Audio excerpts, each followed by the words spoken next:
Hello दोस्तों, आज की कहानी है ससुराल। रुक जा रीना, आज तू कॉलेज नहीं दीदी के साथ पार्लर जाएगी। कल तुझे लड़के वाले देखने आने वाले हैं। रीना की माँ गीता जी ने कहा। हाथ में स्कूटी की चाबी लिए रीना के कदम अपने माँ की बात सुनकर रुक गए। पलट कर देखा तो उसके साथ रीना की दादी, पापा, दीदी, भैया, भाभी भी मौजूद थी। तब रीना ने कहा, माँ ये अचानक शादी की बात कहाँ से आ गई? अभी मेरा ग्रेजुएशन बाकी है और अभी तो कल से परीक्षा भी शुरू होने वाली है। रीना देख, बात साफ साफ है। हमने तेरी दीदी की शादी तो 18 साल की उम्र में ही कर दी थी, लेकिन तुझे मौका दिया था। लेकिन अब हम तेरी भी शादी करके गंगा नहा लेना चाहते हैं, ताकि फिर हम भी सही समय से जिम्मेदारियों से मुक्त हो जाएं। रीना कुछ कहती उससे पहले दादी ने कहा, देख रीना, लड़कियों की शादी इसी उम्र में अच्छी लगती है और तुझे पढ़ाई करने से कौन रोक रहा है?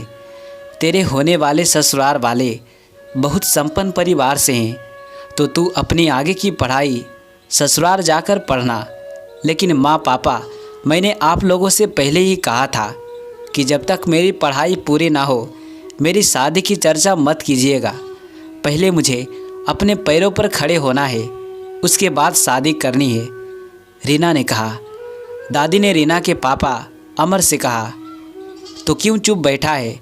समझा इसको कि हमको कौन सा बेटी का धन खाना है जो इसको बैठाकर पढ़ाते रहें। अरे शादी के बाद ससुराल वालों को नौकरी करानी होगी तो वो लोग तुझे आगे पढ़ाएंगे, वरना उनकी मर्जी। शादी के बाद अपने घर जाकर अपनी मर्जी चलाते रहना। रीना 3 भाई बहनों में सबसे छोटी थी। उससे बड़े भाई बहन की शादी हो चुकी थी। रीना बचपन से ही जिद्दी स्वभाव की थी। एक बार जो ठान ले वो करके ही मानती थी। बचपन से बड़े होने तक उसने हमेशा घर में आदमी औरतों में भेदभाव देखा था, जिसकी वजह से उसे बहुत गुस्सा आता था।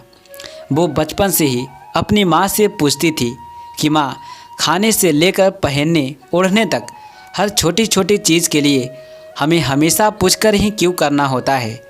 क्यों हम पापा, दादा, भैया की तरह अपने मन का क्यों नहीं कर सकते?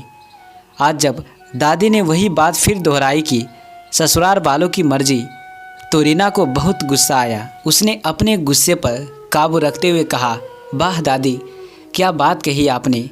जब मेरे अपने घर वाले ही मुझे नहीं पढ़ाना चाहते, जिस घर में मैंने जन्म लिया, जब मैं वही अपने मन से कोई काम या निर्णय नहीं ले सकती, तो ससुराल जाकर क्या खाक कुछ कर पाऊंगी?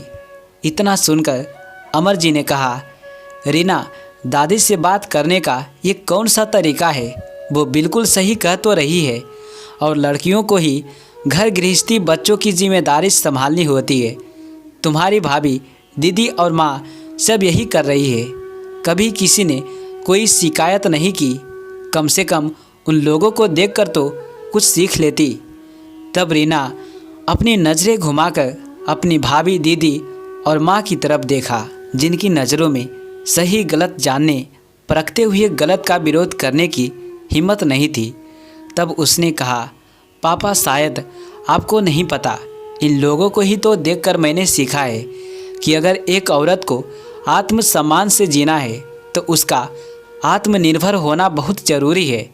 जानते हैं पापा, जब से होश संभाला है बस तब से यही देखा है कैसे माँ हमेशा एक कोने में दुबकी रहती थी। आप सबको उनकी जब ज़रूरत होती प्यार से बुलाते, और जब ज़रूरत पूरी हो तो दुत्कार दी जाती। जैसे मेरी स्कूटी की चाबी है, जैसे मैं इससे काम लेकर उसे वहीं टांग देती हूँ, उसी तरह पहले मेरी माँ, अब भाभी और दीदी, ये सभी सबके लिए खुशियों की चाबी ही तो बनकर रह गई है। होश संभाला तब से सिर्फ यही देखा, छोटे बड़े घर के सारे काम कर माँ घर के किसी कोने में डूबकी रहती। कभी स्वतंत्र होकर कोई निर्णय नहीं लिया, चाहे वो खुद के कपड़े पहनने के हो या माँ के अपने माता पिता से मिलने जाना हो। हर बार वो आप सबका मुंह ताकती रहती। पापा, बेटी के पिता होने का मतलब ये नहीं कि आप अपनी बेटी का बड़े घर ब्याह करके जिम्मेदारियों से हाथ खड़ा कर ले और सवाबी से खुद ही खुद की पीठ थपथपा ले।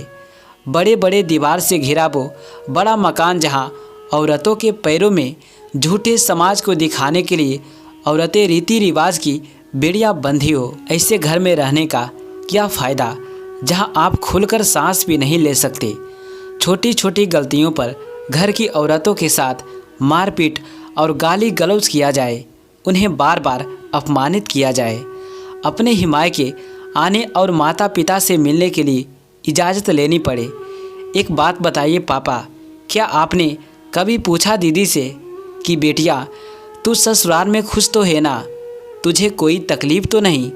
लेकिन अफसोस आपने ऐसा कुछ नहीं किया, क्योंकि आपको फुर्सत ही कहाँ है अपनी पीठ थपथपाने से। समाज के आगे की दीदी के घर में बहुत सारे लोग हैं, सब बड़े नामचीन और समाज में प्रतिष्ठित लोग हैं। उस बड़े मकान में बहुत पैसा, ऐसो आराम सब कुछ है, लेकिन मेरी प्यारी भोली भाली दीदी किसी से अपने दिल की बात नहीं कह सकती, अपनी मर्जी से कोई काम नहीं कर सकती, हंसना भी चाहे तो खुलकर हंस नहीं सकती। सोने जेवरात से 16 श्रृंगार में सजी बस दीदी अपने ससुराल में एक कठपुतली है, जिसे जो जब जैसे चाहे नचाता है। शराब के नशे में चूर जीजा जी को अपनी ज़रूरत पूरी करने के बाद दीदी के साथ क्या हो रहा है उससे उनका कोई सरोकार नहीं। गाली गलौज, अपमान और ताने देना तो आम बात है। वही हाल भाभी का भी है। पढ़ी लिखी भाभी को भी आप लोगों ने नौकरी नहीं करने दी, क्योंकि घर के कामों की जिम्मेदारी कौन उठाएगा? क्यों भाभी को कोई छूट नहीं दी गई? अब तो ये उनका ही घर है ना, फिर क्यों उनको बात बात में दूसरे घर से आई लड़की कहकर ताने दिए जाते हैं? हाँ, लेकिन भैया आप जीजा जी आप सबका जब जो मन करता है वो करते हैं, क्योंकि आप सब पुरुष हैं, आपको कोई ताने भी नहीं देता। और हमारे समाज में पुरुष वर्ग किसी भी तरह के सामाजिक और पारिवारिक बेड़ियों में नहीं बंधे हैं। बेड़ियाँ तो इस समाज और परिवार ने सिर्फ और सिर्फ हम औरतों के लिए बनाई है पापा। लेकिन मैं किसी के घर की सजावटी गुड़िया नहीं बनना चाहती, ना ही पैसों वाले ससुराल जाकर उनकी काल कोठरी में कठपुतली की तरह आजीवन करवास में रहना चाहती हूँ। मैं खुद को किसी भी तरह की बेड़िया में नहीं बांधूंगी। आप कह रहे हैं ना कि दीदी, माँ और भाभी को देखकर मैं कुछ सीखूं, तो आज जो मेरे अंदर इन बेड़ियों को तोड़ने का जिद है वो इन लोगों की हालत देखकर ही जन्मा है। मैं दुल्हन बनकर 16 श्रृंगार करने से पहले पढ़ लिख कर अपना आत्मविश्वास और आत्मसम्मान कमाऊंगी, अपनी पहचान बनाऊंगी, जिससे मुझे इन लोगों की तरह बात बात में बेकार, बददिमाग, बेवकूफ़, लाचार और बेचारी कहकर ना कोई अपमानित कर सके, ना लज्जित। मैं अपना आशियाना खुद बनाना चाहती हूँ और अपनी ज़रूरत भी खुद पूरी करना चाहती हूँ। सब के सब चुप थे, क्योंकि बात तो सही कह रही थी रीना। तब रीना की दीदी ने आगे बढ़कर कहा, पापा रीना गलत तो नहीं बोल रही, और एक बेटी अपने मन की बात अगर अपने पिता से ही नहीं कह पाएगी तो किससे कहेगी? फिर पीछे से रीना की भाभी ने कहा, बाबूजी रीना सही कर रही है, कृपया उसको पढ़ने दे, शादी के बाद में सोचिएगा। बड़े बुजुर्ग लोग कहते हैं कि जिस औरत के साथ उसके पिता और पति मजबूती के साथ खड़े रहते हैं, उस औरत को कभी अपमानित नहीं कर सकता। और एक पिता तो अपने बेटी के जीवन का मजबूत संभव होता है। अमर ने रीना की तरफ देखा तो रीना ने कहा, पापा मैं कॉलेज जा रही हूँ और आप इसे मेरी जिद समझे। यह आग्रह मैं बिना आत्मनिर्भर बने शादी नहीं करूँगी। कहते हुए रीना वहाँ से कॉलेज के लिए चली गई।